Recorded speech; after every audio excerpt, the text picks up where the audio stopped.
This podcast is brought to you by Penji. Penji is a creative subscription service that gives you access to pre-vetted, agency-trained creatives from all over the world. From graphic design to illustrations to social media management and web development, it's all included for one monthly price. It's time to say goodbye to the hassle of searching for top-notch creative talent. With Penji, you get quality and consistency delivered right to your inbox every day, carefully crafted for you by humans. So meet your new creative team today. Head over to penji.co for more and enter the coupon code located within the podcast show notes.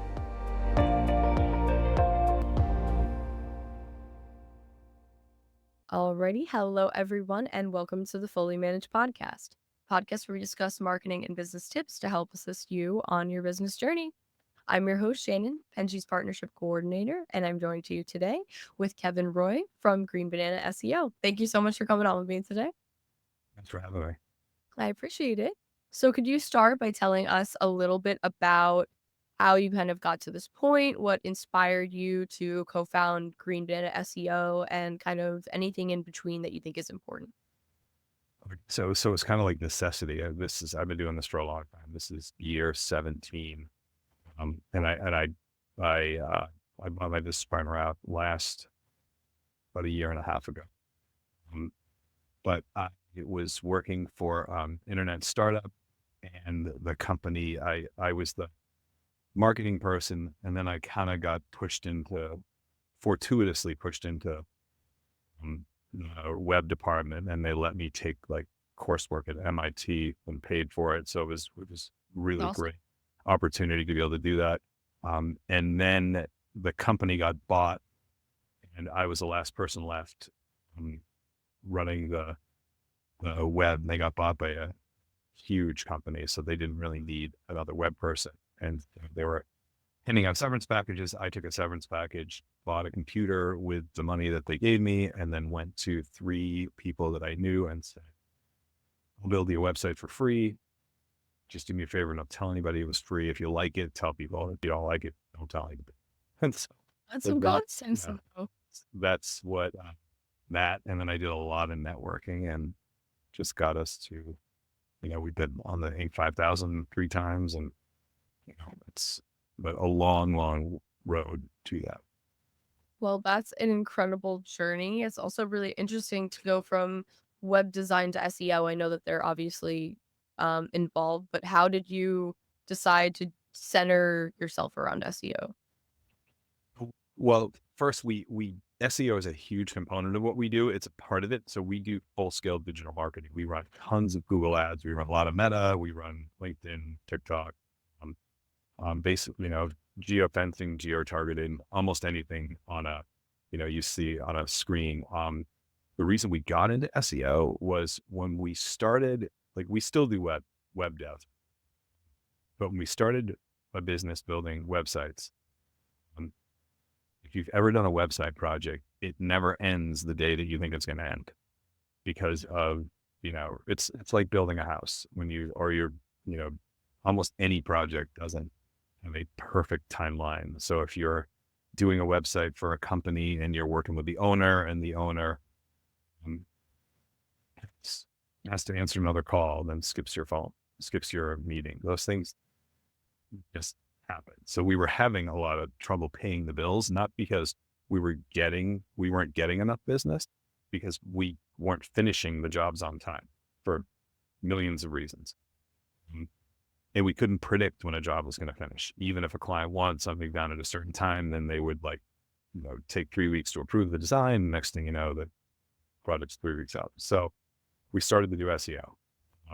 And I started learning SEO and then got super into it. And to this day, I still spend probably 100 hours a year studying SEO for people that are smarter than me.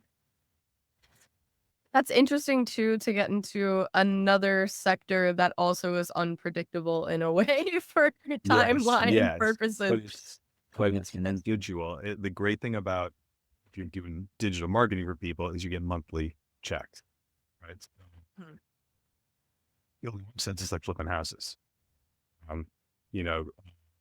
Doing SEO or digital marketing is like forever. lawn maintenance, right? You get a good contract, you do a good job, and you can stack those on to each other.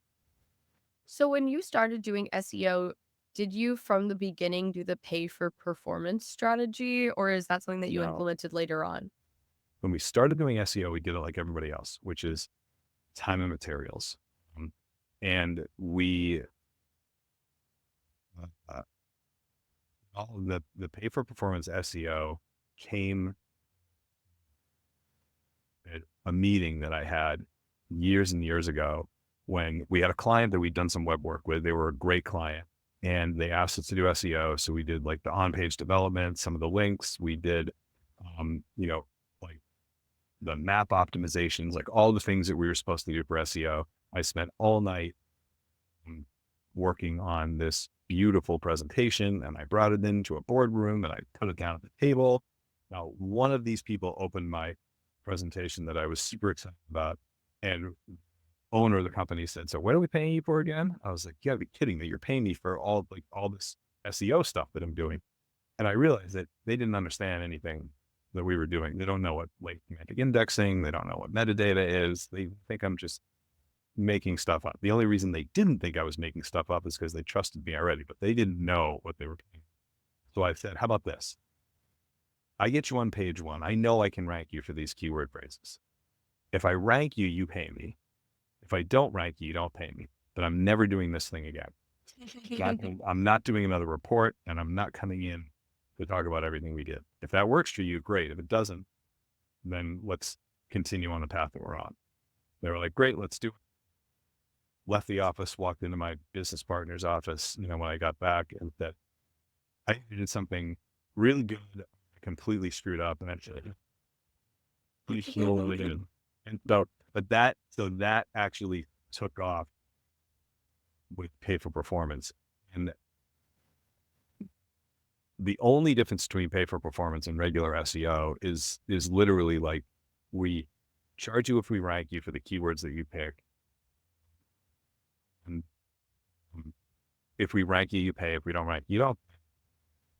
We still have to do all the stuff that we did before for SEO because you have to follow the rules. You have to write the content, you have interlinking, you have to make sure the site's not banged up, you have to do good external links. And with the pay for performance, we just report the ranks with, we don't spend any time telling the client what we're doing. It's not because we don't want to, it's because we priced it in such a way that we're going to get you ranked. We're going to do all the work internally. If we rank, you pay. If we don't rank, you don't pay. If we do something like, we can't do any shady stuff. Like if anyone knows what Black Hat is, if we do Black Hat stuff and you lose your rankings, we can't collect paychecks. So we can't do that. We do have 20% of our clients now want daily report or not. They want weekly reports. They want to meet with us on a regular basis. So those people we don't do.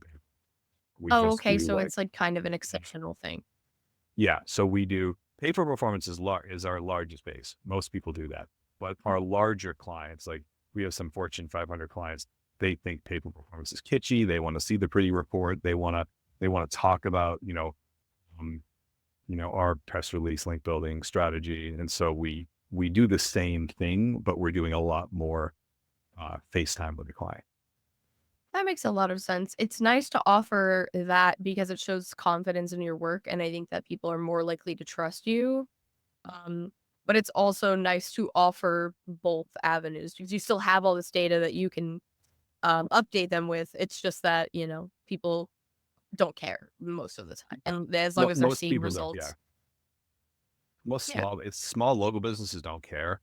All they have to worry about is getting ranked for the stuff that they want and make sure that you're not doing shady stuff. And then pay for performance kind of covers both. So you don't care.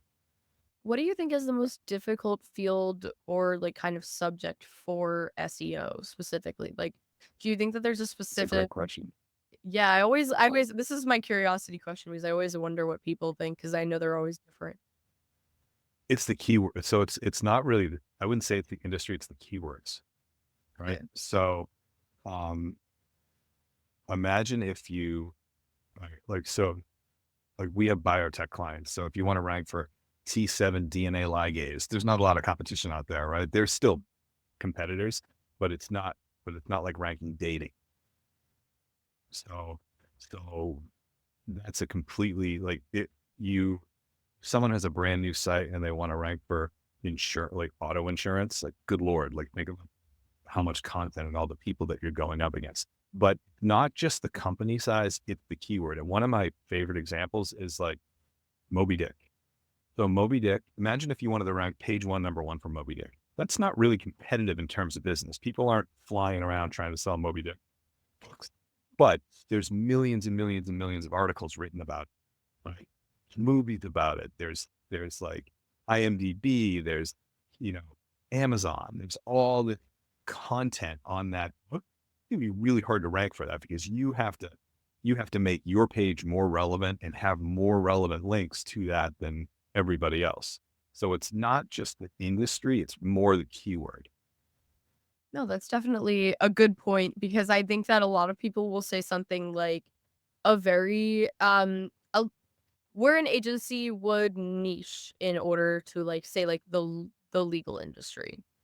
Something that's like a lot of responses that I get, but I like Yeah. that you kind of twisted it in a way that is specific to a like a specific part of SEO, which like a lot of people don't answer in that way. So I actually enjoy that because that's something that I get to learn. So thank you. Yeah. It's something it's definitely something to look at. Like look at when you Google something, look at amount of returns that come for that keyword. And that can be surprising.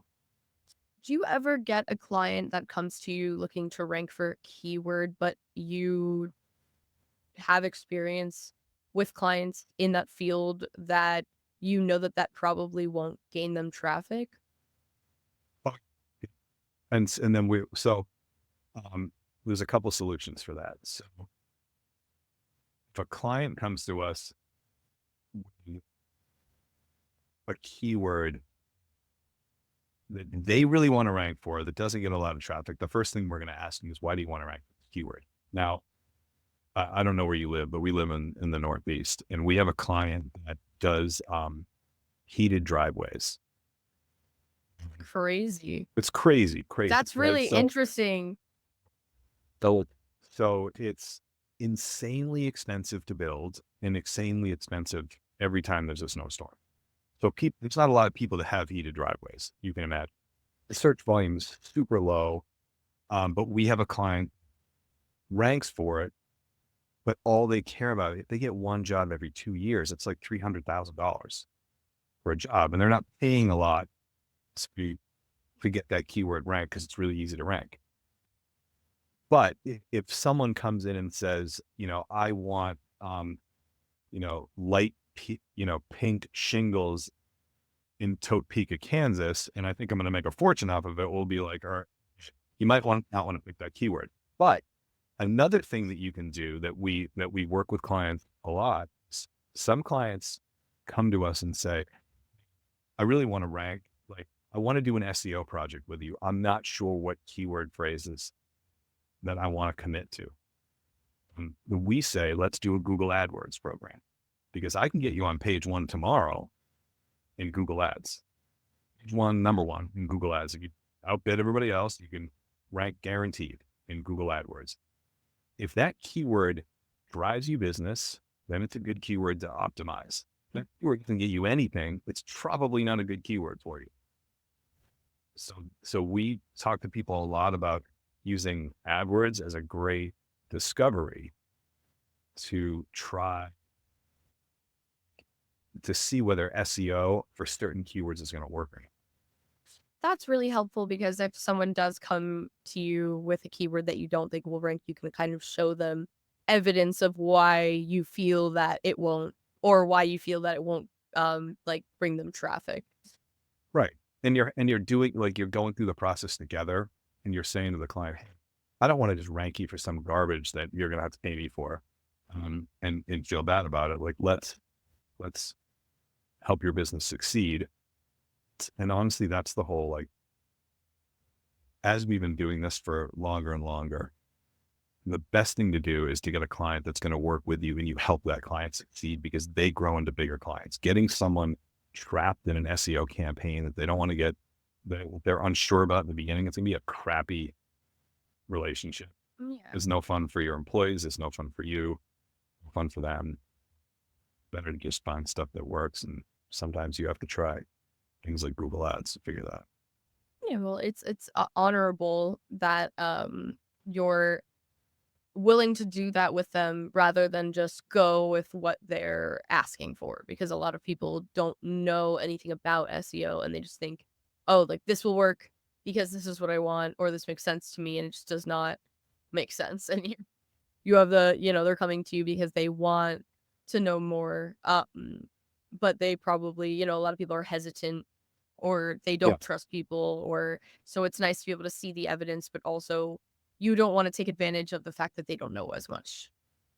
And honestly, if anyone listening, like if anyone that does SEO or digital marketing, the people that hire you don't know how to do it. That's why they're hiring you. So they don't know what it is anyways. So it's really important to give them as much information that will make them comfortable and give them as many options that will do that. And that's how it will grow. Like the best client are the clients we have the best relationships with. So, and those are the ones that those campaigns surprisingly work better than anything else because they're giving us as much feedback as we're giving. That's beautiful. And it's like the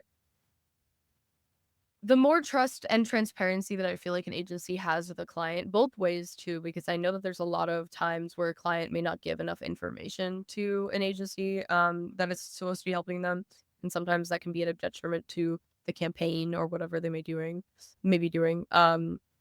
But it's nice to be able to have the environment where that is possible. And you're doing as many things as possible in order to make sure that that is how it's working out.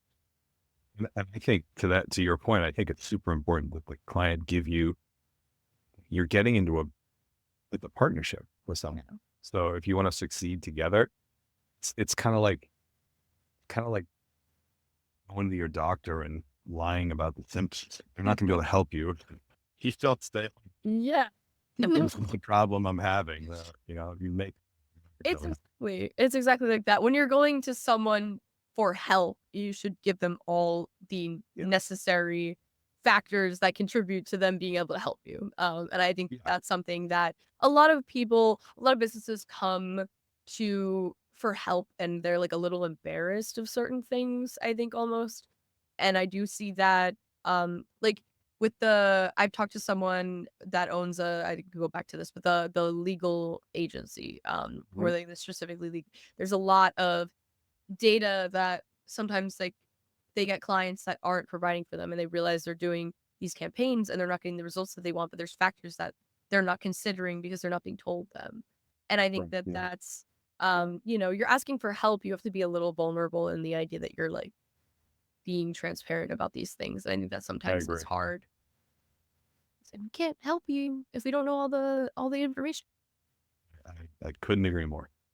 So switching gears a little bit, topical thing. I was wondering, one, if, which I'm assuming yes, if you use AI in your work or in your agency, and how much you use it and what things you use it for. Because I use it all the time. I think when AI first came out, got on the call with all the employees here, and I said, you need to embrace. If you don't, it's going to end up replacing some of us or all of us.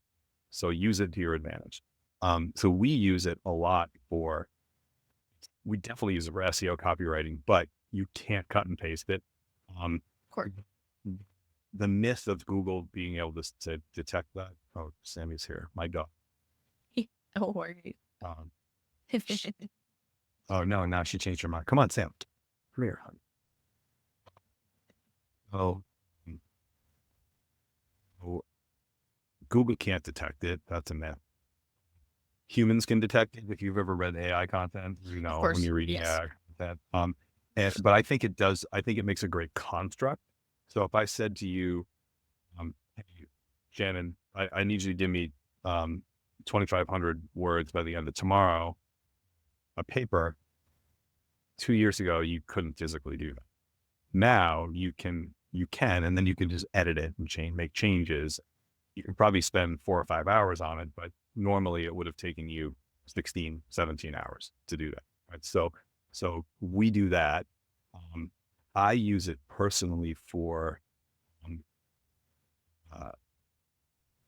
analyzing Google Analytics data. So I'll pull like 30 pages of conversion optimization data from a client's Google Analytics and say, go find me the best pieces in here. And it will go through all that data and find it. One thing I did for a client, they had a bunch of bad Amazon reviews and they had like a 2.5 star. And they said, what do we need to do to get to 4 stars? And I literally just took the screenshot of the Amazon cart, threw it in the chat and said, how many 5-star reviews do they need to get to 4 stars? And there was like 721. And, which is a lot, but they're like, This is a lot. they're like, how'd you figure it out that fast? And they're like, this guy's a genius on the months. And then like 2 days later was like, someone just did the math and Kevin was right. No, I just used Yeah. AI was right, actually. yeah, it's Look, amazing. Like, it's so an incredible so tool. one of the things that I did, I'm on the board of directors at the local Y, and they're old school. So the board of directors has intermittent meetings throughout the year, and they give you a PowerPoint presentation that they printed out with all the dates and times you're supposed to go. And I'm like, oh man, I got to go through this whole thing and flip a page and go into my calendar and type it in. I scanned it put it in the chat and said, go through all the times that Kevin Roy is mentioned and create a calendar clickable like execution that I can put it into my Google Calendar. And it did it. I literally clicked a button and yeah, seriously. That's incredible.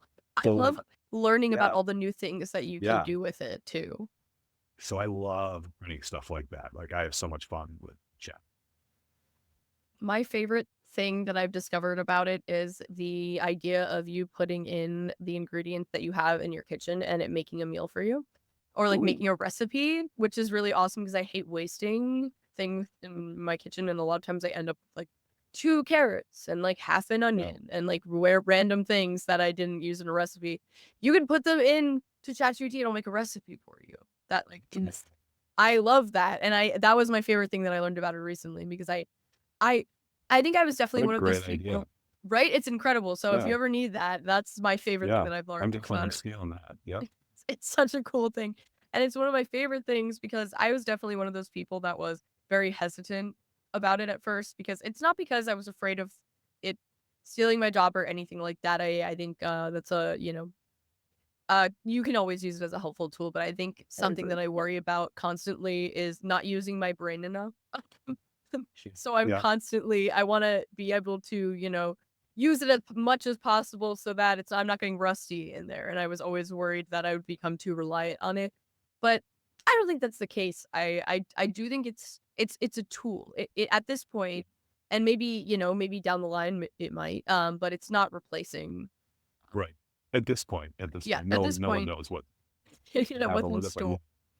Right. But yeah, it's not replacing almost anything, but it is very helpful in using it. Like the equivalent of, someone gave me this analogy the other day, which I really liked, was contractors, drills coming out, and and they're working so much faster instead of just using a handheld tool that is electric. I feel like that's the equivalent of it. It's that it helps do the tedious things faster.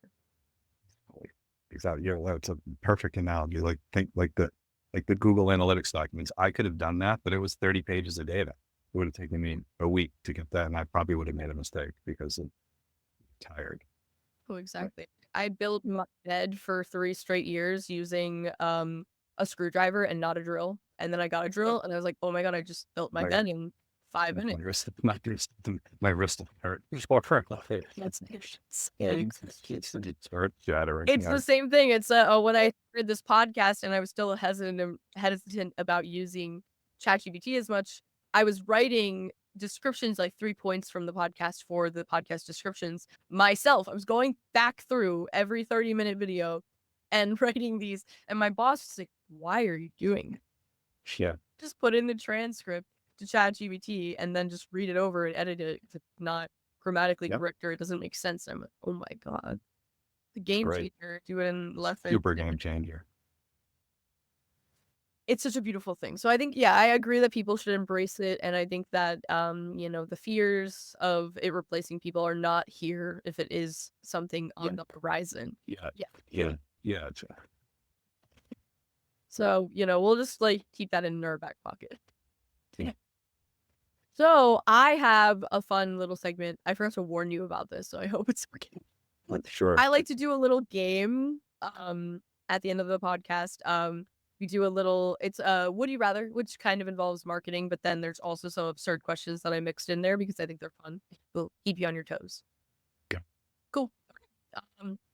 First thing, this was maybe a little fun. I'll do toes in the water. This will tip them in slowly. Okay. Would you rather work for Apple, Google, or Microsoft? Ooh. Really good question. Google. Why? I think they would be a little bit more progressive. I think Apple, my first gut was Apple, but I think Apple is I have a feeling it's so compartmentalized and rigid. It would have been fun in the 70s or 80s, and now it wouldn't be as fun anymore. Microsoft, because they do chat, would be good, but I think that's the division. I think Google has all these cool things that, like, you don't have to just work for Google search. You can, they have some pretty cool projects that they allow their employees to go do and spearhead on their own. I think that's a really good point. I do think that Google gives off that aura of progressiveness than these other two. And I think that also, I mean, even the work environment seems really nice. And maybe that's just what they're projecting. And maybe it's not. But They have sleep pods, but no one ever sleeps in them, probably, right? yeah, I'm sure. Or maybe, you see that on your birthday. yeah, or you think about it and you're like, why do they need sleep pods? Like, oh, because they're probably working They're the living bone there. and they're not going home. Right, It's just- exactly. So, yeah, it's like the sleep pods in Japan that are like super common as hotels. I'm like, oh, okay, like that seems like there's a bigger problem. It seems nice. Vending machine. Vending machine bed. Right. Very interesting. Okay. Now here's a really weird one. How many eggs do you think that you can eat in a waking day? I could probably eat 12 eggs. Okay, that's not that bad. I love getting I love getting the answers that are like, oh, okay, yeah, like I've gotten 80. No, that's gross. I don't think I That's could do gross, that. and I think you would might throw up. die. I think you would die. Not even throw up. I think you would die. Just like Yeah, keel you over. might die from that. 12 is reasonable. Yeah, it's reasonable. It's a good age. It's conservative number, I think. Right. Okay, so if you could pick one in a scenario which you can only do one, would you rather make your client happy or your staff? Ooh. Staff out. Easy. This one, I think there's a right answer. Like, Yeah. say that in case someone answers the former. But yeah, I think that if you are in a scenario where there's one or the other is the only option, then I feel like the client is probably not for the company. I have fired clients in the past. I've been disrespectful to the employees, like really disrespectful, and belligerent and hard, even though they were big clients. And it was a really hard thing for me to do. Because as the CBO, you're always looking at the revenue. It was probably the best thing I did. that's really nice. And I really appreciate that sentiment because if I was running a company, I would do the same thing. I don't think that, the company is the employees. And if you're letting them be disrespected, then what does that say about you, you know?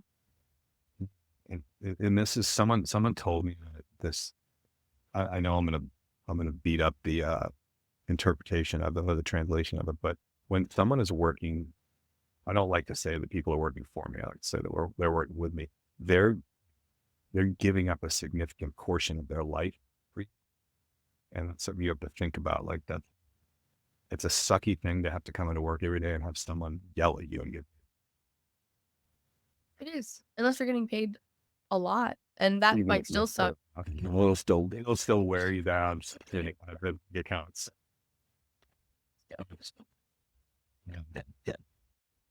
Yeah, no, I definitely agree with that. I've been in jobs where I've been yelled at. Most of them pizzerias. They yell a lot. Pizzerias. They yell I so think much. everybody should work in the food service industry. 100%. I think that should be a requirement for everyone that is in the workforce. I think that it makes you have better manners and understand the levels of a restaurant. Everyone goes to restaurants. Everyone goes to, if they don't go to restaurants, they go to fast food, they do something. Everyone interacts with the restaurant world, and I think that everyone should have to be in it. So it made me so much more patient as a person, like kind, respectful. It's so, and understand the process of what they do. Like, it's usually not the person you're talking to's fault. It's almost never their fault. I used to be friends with a guy. When we went out to dinner, he would more often than not complain to the wait staff, and I stopped hanging out with him because I was like, "This is I don't like can't you. do this. Like I can't. I'm like I can't hang out with a person that's this much of a jerk to you." I will not reveal this person, but a family member of mine never tips. But I have to go out to eat with them, so I always bring money with me to tip on top of the bill because I know that they won't. And that is it's complicated. I'm not revealing more by saying why I have to go out to dinner. That's okay. Bro. Yes, so yeah, I think that's so important. And yeah, I would not I think that that shows a lot about a person, or that they just don't understand it because of course, like when I They was don't get it. 13 and being dropped off at the mall and going to a restaurant in the mall, I didn't know that I had tipped. I had no idea because no one told me. But then I started working like a year later. I realized, oh my God, I can't believe I didn't tip that woman for however long I've been going to the mall as a teenager. But yeah, no, I 100% agree. Okay, I'll ask something relevant for our last question, so that we're not ending on the restaurant note. But that's an important lesson for all working people. Anyway, okay. Okay, maybe this might be going back to your roots, but LinkedIn or email outreach, what do you think is most effective? Oh, I would say email only because I feel like I get super hyper targeted in LinkedIn, and I may switch my opinion on that because I know I get a ton of spam, but like I get, are you interested in leads, buying leads? Every like, like everyone on LinkedIn is selling leads to me apparently. Yeah. No, I'm a little guy and I get spam a lot. Like, I can't imagine like being the CEO of a company and how much spam you get. Everybody gets spam. Part of living on the internet. Yep. Yeah, that's the worry about the podcast when people are like, "This is a free press opportunity. This is real, and you're not lying." I would like you just have to pay $1,700. Yeah, I'm like, I'm sorry that people have done this to you before, but I promise it's hard to convince people sometimes because no one really does. It's true. Yeah. Well, we are out of time, unfortunately, but I really appreciate you coming on with me today. I had good laughs, I learned things, and that's all I want from the podcast. So I really appreciate it. Yeah, this was great. Thank Thank you. you so much. I appreciate that. And I even got to see your dog, so that was even better. He's asleep on the couch. She's Ah, on the couch now. well, what a beautiful day to have. Thank you so much again. And for everyone listening, please don't forget to like and subscribe to get to learn things from this podcast just like I do every time. Thank you so much. You've been listening to Fully Managed, brought to you by Penji. Check out the show notes to learn more about today's guest, and to learn more about Penji, the human-first creative subscription service, head over to penji.co. And by the way, if you're still listening, it would mean the absolute world to us if you were to share this podcast with a friend, and of course, subscribe.